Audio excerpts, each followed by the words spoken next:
my fourth graders, we're going to continue working with comparisons and comparing fractions and mixed numbers. So a multiplicative comparison is a situation where one amount is a certain number of times as many or as much as another amount. We can use a bar model to help us solve this and to visualize this relationship. So the way that we do it is we have one bar that shows the amount that we know, and then we can figure out how many bars or how many times that number we're working with. So we're going to take a look at a problem here and use that bar model just as we did yesterday. So our problem says mountains are often measured by the distance they rise above sea level. Mount Washington rises more than 1 1/10 miles above sea level. Mount Everest rises about 5 times as high. About how many miles above sea level does Mount Everest rise? You probably caught that typo. I'm going to fix that real quick. What's that word? It's supposed to say above. There we go. Let's fix that. Okay. So you'll see here that I have a word written in blue. It says distributive. That's one of those strategies we've been using to multiply a whole number by a mixed number. And then you'll see over here in green, rename as a fraction. That's another strategy we've been using where we take that mixed number and we rename it as a fraction. So we're going to solve this problem using both of those methods so that you have them and you get a review seeing the same problem solved 2 different ways. All right, so over here I'm going to draw my bar method. I'm going to pause the video and draw it, and then I'll come back when I have it completely drawn. So here I drew the bar model, and you'll see that next to the W, that means Mount Washington, I have one box, and inside it says 1 1/10. So that box represents 1 1/10 miles above sea level. Down here at the E for Everest, and I drew 5 boxes because I know that Mount Everest is 5 times as high as Mount Washington.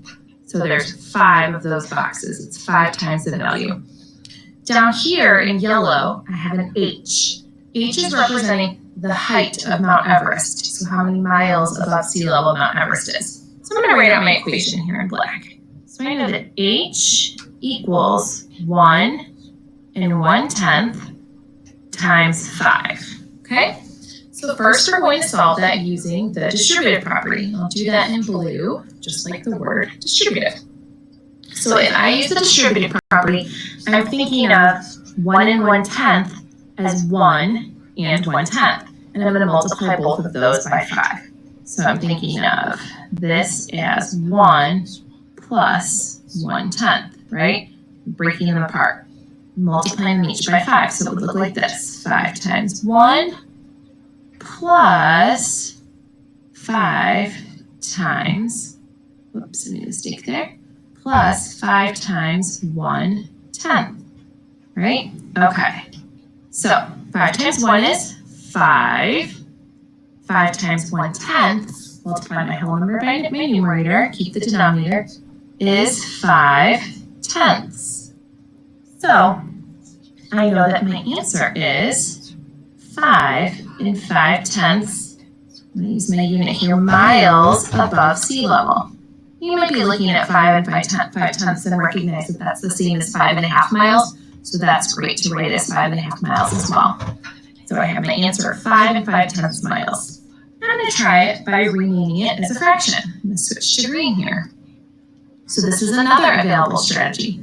I'm going to erase the unit. You shouldn't do that, but I need the space. So we'll write it back when we solve it with this strategy. Rename as a fraction. So I have my equation of H equals, just back here looking at my equation, H equals 1 1/10 times 5. So I'm going to take my 1 1/10, my mixed number, and I'm going to rename it as a fraction. Thinking about tenths, how many tenths are in one whole? For my one whole, well, that would be 10 tenths. And then I have the remaining 1/10. So my mixed number renamed as a fraction is 11 tenths. And just to explain that again, I know that there's 10 tenths in the one whole, and then I have the 1/10 as well. So that means 10 tenths plus 1/10 is 11 tenths. So I'm going to multiply those together to get my H, or my height, my miles above sea level, and I get, you know, that 5 times 11 is 55. So I have 55 tenths.